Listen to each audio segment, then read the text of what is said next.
Hi, everybody. I'm Pratibha Agarwal. I'm an immigration attorney. I am located right outside of Washington, D.C. in Arlington, Virginia. But my clients are all around the United States. It's because immigration is a federal practice. So we only practice immigration law. We do everything under immigration law. So this is an opportunity really for you to ask me questions, and I'll do my best to answer them as best as I can through this forum. But essentially, I'm located outside of Washington, D.C. Our firm practices only immigration law. We don't do anything other than immigration law. And we handle all types of immigration cases. So we handle family-based cases where spouses are applying for green cards, where we're sponsoring parents and children, citizenship applications. We have help with student visas, and also employment-based visas like H-1Bs, O visas for extraordinary ability, and humanitarian cases, also victims of crime, victims of trafficking, victims of abuse. So we have a number of different case types that we handle, all immigration, and our clients are literally all over the United States. And this is because immigration is a federal practice, so that means that we can represent clients anywhere as long as we are barred and in good standing and in one state. So for me, I'm located outside of DC, so it's DC and Maryland are my two states that I am a member of the bar for. But our clients, again, are everywhere, all throughout the U.S. and international as well. This is an opportunity for you to put your questions in, and I will answer them best as I can. Again, of course, everything is not privileged or confidential because other people are on and watching. We're on both Facebook and on TikTok live streaming right now. So if you lose me on one platform, feel free to join me on the other one. We are at Agarwal Immigration on both. So that's our handle on both. It's Agarwal Immigration. Great. So we have a number of people joining us. Hi, Rosa. I'll get to your question in just a second. Hi, Suresh. Hi, Frederick. Hi, AK. Hi, Videsh. Hi, Amir. Hi, Joe. Hi, Ibrahim. Hi, Bailey. Let's see. Hi, TikTok Latina. Someone on TikTok says, my mother applied for my brother on her green card and she passed away. There may be a way to help him, so someone else might be able to take over that petition. Call us. We can schedule a consultation and we can go through all of the different options for your brother. Okay, we are at 703-348-1663. Hi, Amandeep. Hi, Danny.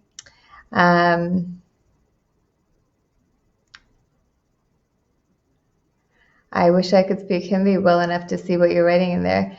How long will it take?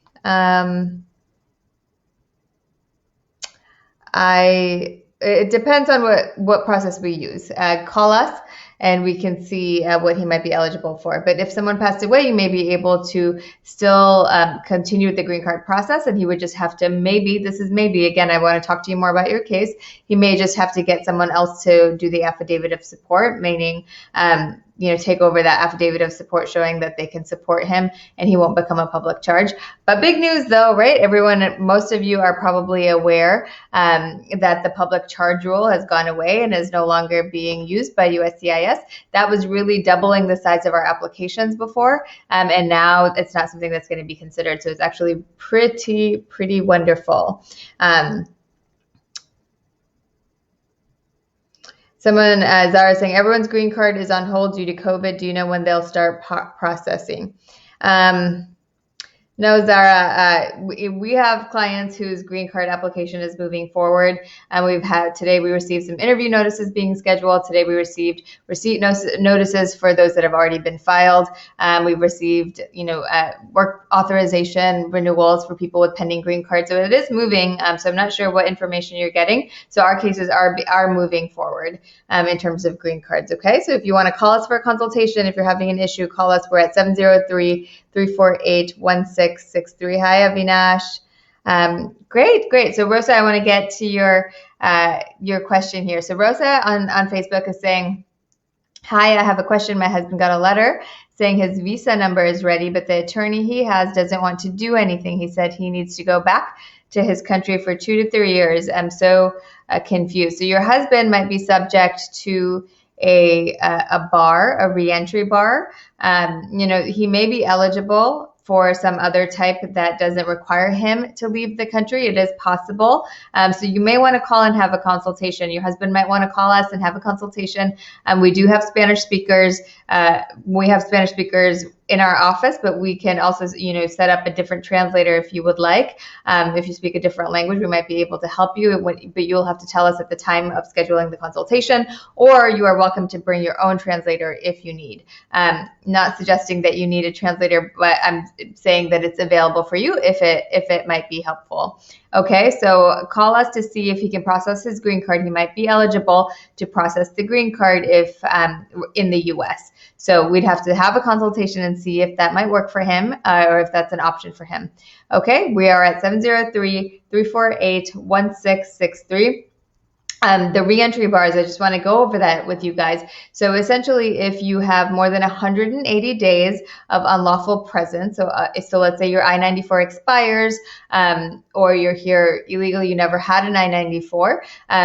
If you get more than 180 days, but less than a year of unlawful presence in the U.S., you are barred from reentry for 3 years. So that means if you leave, you won't be able to come back for 3 years. So sometimes with these green card processes, right? So if a visa number becomes available, but you've hit some sort of a trigger of unlawful presence, and you have to leave to process your green card, you'll be barred from reentry for 3 years if your unlawful presence is between 180 days and 1 year. Not sure if that's the case, Rosa, but I'm wondering if that's what that might be. If that's what the attorney is saying, that he wouldn't be able to come back for 3 years, so that might be the case.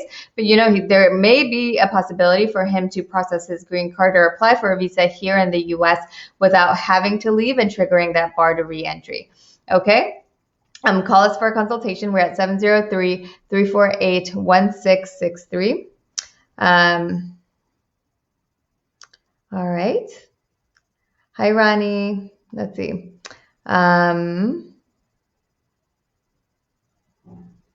Asylum work permit fees, someone is asking. I think it's approximately $400, but I'm actually not sure because we don't do a lot of asylum work permits.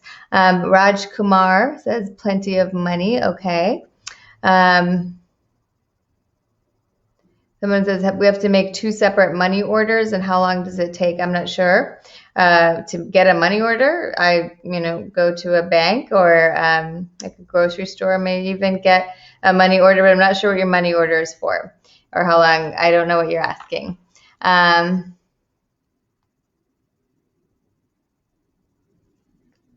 Avinash is saying, I was married and the paperwork never got started. What can I do next? So call us for a consultation.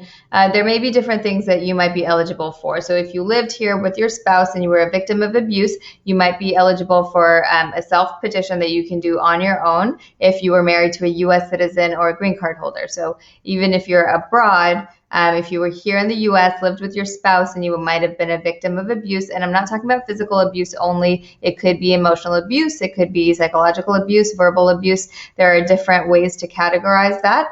You may be eligible to come back in if your spouse is not going to help you. If your spouse is going to help you, of course, that's a different process. You can still do that even if you're not in the U.S. Your spouse can sponsor you, even if you and your spouse are not in the U.S. So give us a call if we can help you. We're at 703-348-1663.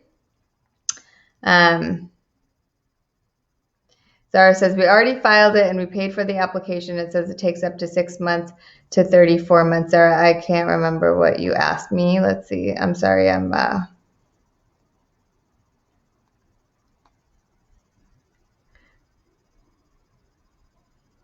Oh, okay. I think Zara, you said something about the green card. So I'm not, if you already filed it, then you can wait, or you can call USCIS and check on the status. It's not completely on hold because we are getting our applications processed. Okay. Zara says, it's been 2 years since we applied for a green card. Everything was ready. Okay. If everything was ready, you should sometimes it takes more than 2 years. I don't know what kind of application you filed, but you can always call and check on the status. I also always offer the option. I don't know if this is something that is right for a lot of people, but some people do feel that their application has been pending a long time. You can file a writ of mandamus. It's a complaint in federal court. So essentially, you can file a complaint in federal court and you essentially sue the government to process your case faster. So you're able to do that if you would, if it's helpful. They essentially are forced to process your case within a reasonable time. If you've been pending for a long time, it may be an avenue you'd like to pursue. Call our office. We're at 703-348-1663. But again, these applications do take a long time. How long for a waiver approval? Someone is asking. So it depends on what kind of waiver. There are several different types of waivers. Some you take with you, for example, to like an interview. So give us a call if we can help you. We're at 703-348-1663.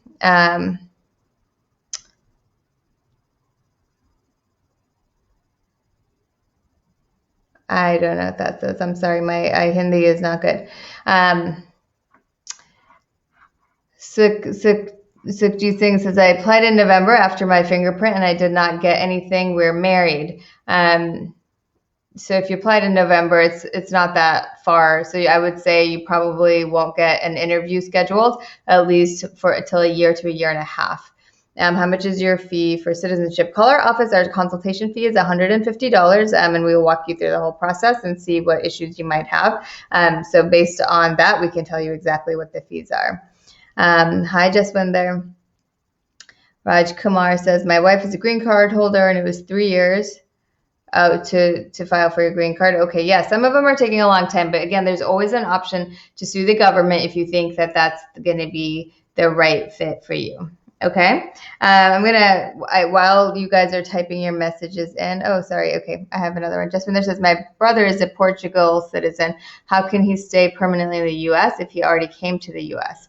Well, we have to see what your brother is eligible for. So he might be eligible for a visa if somebody in his family can sponsor him, or potentially employment-based sponsorship, or if he wants to be a student. So there may be different options for your brother. Call us. Again, you can't just say quickly over chat because I don't know what his experiences are, and I would need to be able to ask questions. So that's a really great thing in a consultation, because we get this one-on-one time. We're doing them by Zoom or by phone, so it's going to be kind of like this. We get this one-on-one time to really delve into your issue, lay out your options, and go from there. Okay? All right. Crystal says, where is your office located? We are in Arlington, Virginia, which is right outside of Washington, D.C., but we are doing our consultations by phone and Zoom right now, primarily. So we can represent clients anywhere in the U.S. No, our office is not in California. It is in Arlington, Virginia, which is right outside of Washington, D.C. We have clients in California, we have clients in Washington State, all throughout the U.S. So that's because immigration is a federal practice, and that means we can represent people anywhere in the U.S. So we don't have to be located near, you don't have to be located near our office for us to be able to help you. If you would like our help, first thing to do is call the office and schedule a consultation, and we'll have one-on-one time to chat and lay out your options, and we can figure out how best to get you in status or how to sponsor someone or what options are available. All right, Marco Shome, sorry. They says that he's been here for 4 years and 8 months, and he was out of the U.S. for 2 months. And where can he apply for citizenship? Well, you can't. You have to be a green card holder for at least 3 years if you're married to a U.S. citizen. But most people have to be a green card holder for 5 years. On average, before they qualify and become eligible to apply for citizenship. So you can't just directly apply for citizenship. You have to have a green card first, and then you can apply for citizenship. Okay. Sukhjit is saying, how long does it take to get a work permit? I applied, my fingerprint's done. I'm married. It normally takes about 6 to 8 months, but unfortunately it is taking a longer time now. We have some clients that applied around the same time as you. They've been fingerprinted, but they still haven't received their work permit, and it's really becoming problematic for them. So hopefully this backlog will get cleared up, and we'll all, including you, Sukhjit, will be able to get our work permits soon, including our clients who are waiting for a long time and are depending on that work permit. All right. All right, guys, I think those are all the questions for today. It was wonderful to see you. Have a good Monday. Get ready for Tuesday. If we can help you with your immigration matter, we handle, again, all kinds of immigration cases, employment-based immigration, family-based immigration, humanitarian cases, and victims of crime also. So if you think that we can help you, if you would like to talk more to see what options we have for you, what options there might be available for you, please give us a call. You can call our office at 703-348-1663. All right, I hope you have a wonderful evening, and I will talk to you soon. Okay, bye.